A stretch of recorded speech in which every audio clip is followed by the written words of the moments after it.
President El-Sisi orders the immediate care for the injured imam during Eid prayers at the Grand Mosque.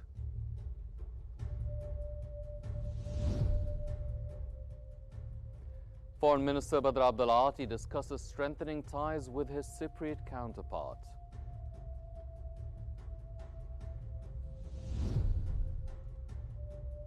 And Foreign Minister Badr Abdulati discusses the African developments and peace efforts with his Nigerian counterpart.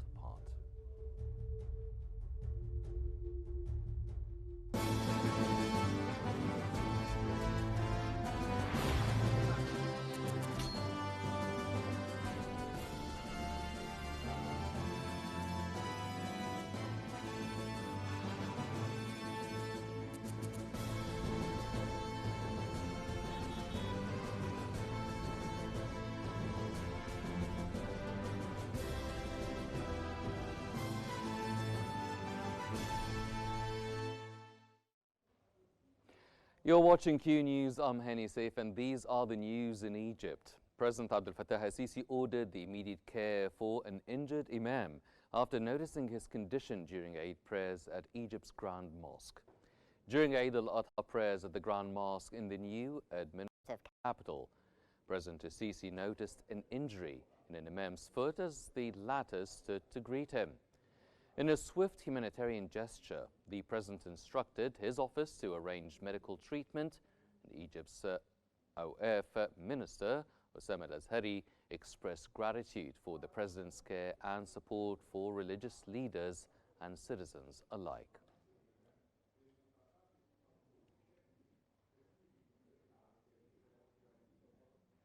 Egypt's Foreign Minister Badr Abdulati has discussed strengthening bilateral relations with his Cypriot counterpart. In a phone call, the two counterparts shared perspectives on regional developments. Abdulati emphasized the historical ties between Egypt and Cyprus and expressed a desire to enhance cooperation, particularly in economic, investment and trade sectors, as well as employment of Egyptians in Cyprus. They also addressed regional issues and the importance of coordination for peace and stability.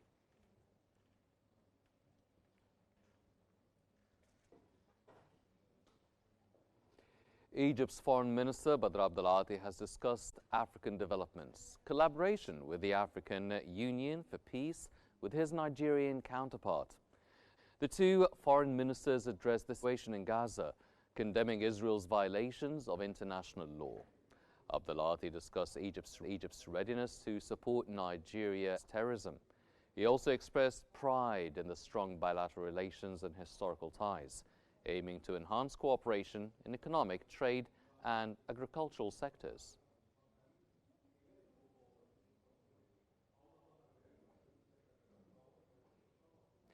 Egypt's General Federation of Trade Unions head Abdelminam El-Gamal met with Kenyan counterpart Francis Atwoli on the sidelines of the 113th International Labour Conference in Geneva. The meeting focused on strengthening bilateral cooperation, sharing experiences in labour legislation, collective bargaining mechanisms, and protecting workers' rights. Also discussed were global challenges in decent work standards, job security, and the impact of technology on labour markets. The talks were attended by senior Egyptian union leaders, including Aida Marcel, Hisham Radwan, and Mohsen Ashur.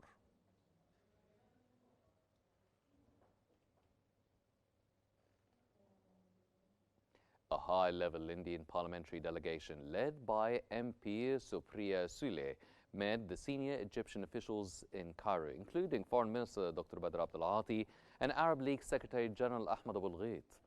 The delegation praised Egypt's pivotal role in promoting regional stability, counter-terrorism, and religious tolerance. Sule highlighted the deep-rooted cultural ties between India and Egypt, citing historical bonds between leaders like Gandhi and Sada Zaghloul, and later Nehru and President Nasser. She also lauded President el-Sisi's leadership in empowering women and ensuring their significant representation in politics, noting Egypt as a model in the region.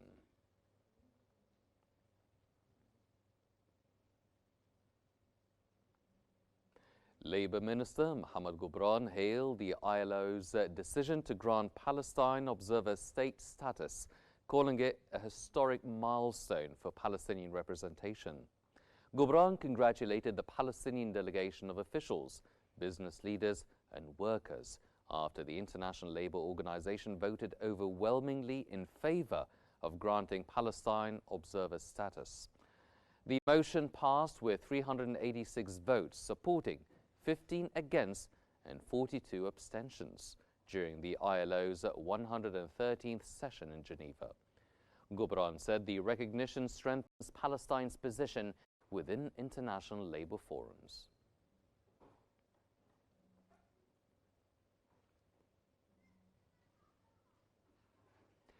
During the 113th International Labour Conference in Geneva, Egyptian Labour Minister Mohammed Gibran has met with a delegation from the International Organization of Employers to enhance cooperation in shared areas.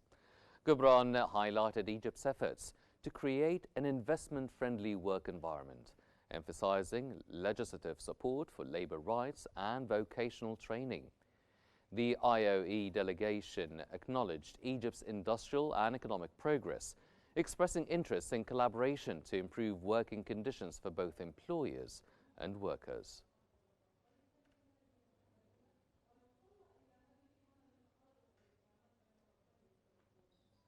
Also in Geneva, Egyptian Labour Minister Mohammed Gibran has met with the President of the Global Employment Federation, Bettina Schaller, to discuss cooperation. They agreed to form a joint committee and explore a memorandum of understanding. Gibran highlighted Egypt's commitment to providing skilled labour and ongoing improvements in vocational training, with Schaller praising Egypt's labour market as ready for investment and transformation.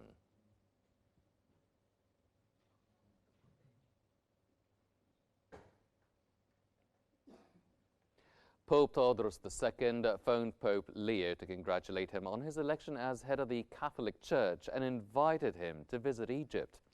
During their call, both leaders affirmed the continuation of brotherly ties between the Coptic Orthodox and Catholic churches and the importance of the annual Day of Brotherly Love. They also expressed deep concern over the humanitarian crisis in Gaza and called for an immediate halt to Israeli aggression. The two popes welcomed Egypt's assurances on protecting St. Catherine's Monastery and its monks, citing its religious and historical value.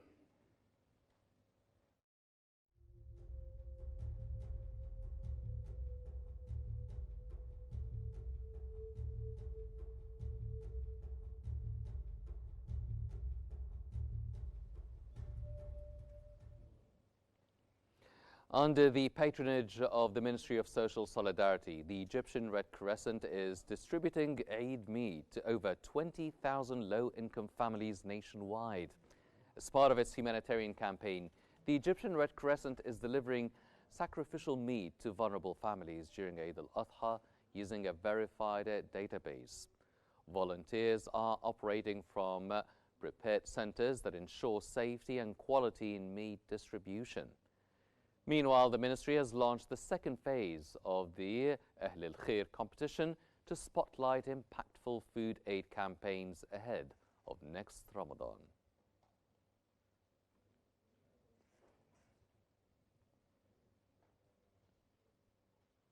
Minister of Agriculture Ala Farouk confirmed that veterinary and regulatory teams from the Ministry of Agriculture are continuing their inspections of livestock markets and Eid sacrifice sales points across Egypt throughout the Eid al-Adha holiday. In a statement, the minister said the field committees, comprising officials from the General Authority for Veterinary Services and the livestock development sector, are conducting on-site inspections to ensure the safety and health of animals and to assist citizens in selecting proper sacrificial livestock.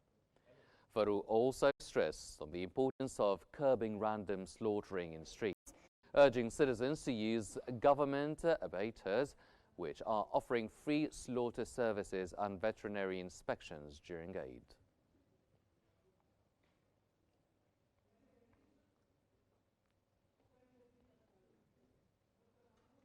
In a major move to ease citizens' healthcare burdens, the Ministry of Health and Population announced it issued more than 1.4 million treatment approvals at state expense between January and the end of May 2025.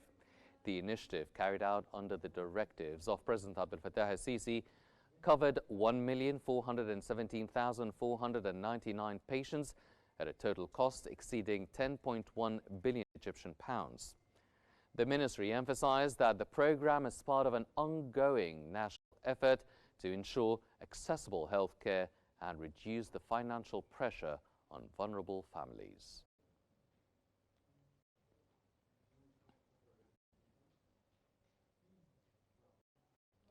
Egypt's health ministry says over 2.7 million surgeries have been completed under President El-Sisi's initiative to eliminate critical surgical wait lists. Since the initiative began in July 2018, more than 2.7 million operations have been conducted nationwide. Health Ministry's spokesperson, Dr. Hosam Abdel Ghaffar, said over 249,000 cases were handled from July 2023 to May 2025 alone. The program, aimed at easing patient suffering, provides urgent surgeries free of charge, prioritizing those in financial need.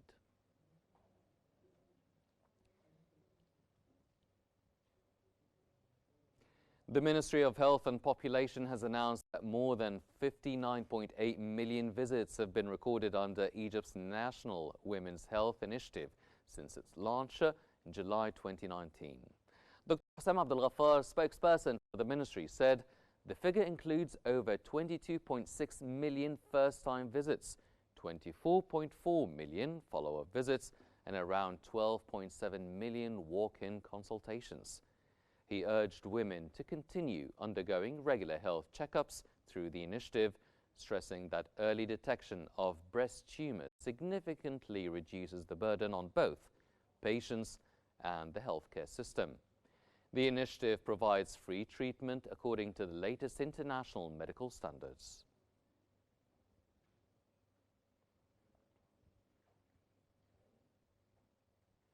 The Anti-Addiction Fund is running public awareness activities during Eid to educate children about drug abuse and smoking risks. Throughout Eid al-Adha, the Fund for Combating and Treating Addiction is holding awareness events in public parks across governorates. Interactive activities like drawing, coloring, and creative workshops are tailored to children's age groups to highlight the dangers of smoking and drug use. The initiative also features cultural and sports performances to build children's communication and teamwork skills, while linking them to anti-drug values. Activities are also taking place in redeveloped areas, replacing informal settlements.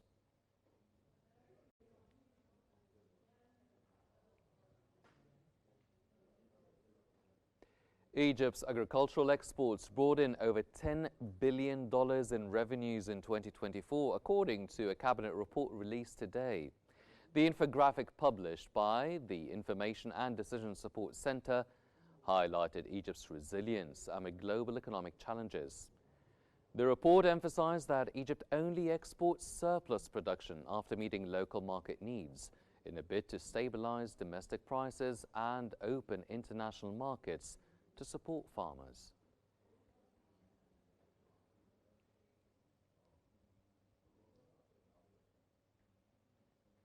And Egypt's mortgage finance sector recorded significant growth in the first quarter of 2025 compared to the same period last year, according to a report by the Financial Regulatory Authority. The number of licensed mortgage and refinancing companies rose to 25 by the end of March, up from 20 companies in the first quarter of 2024.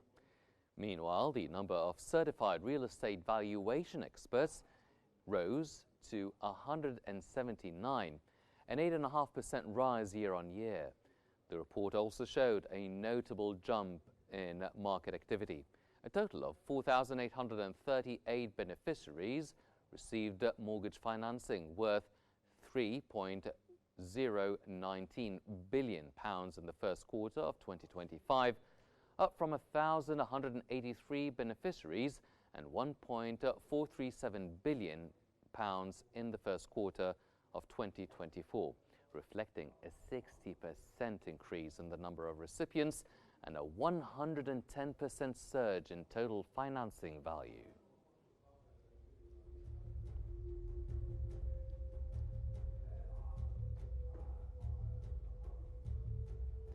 These are all the Egyptian news that we have for now, but here's a reminder of today's main stories. President El-Sisi orders the immediate care for an injured imam during Eid prayers at the Grand Mosque.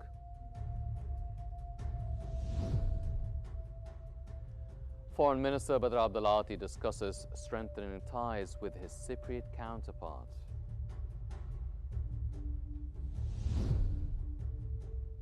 And the Foreign Minister Badr Abdulati discusses African developments and peace efforts with his Nigerian counterpart.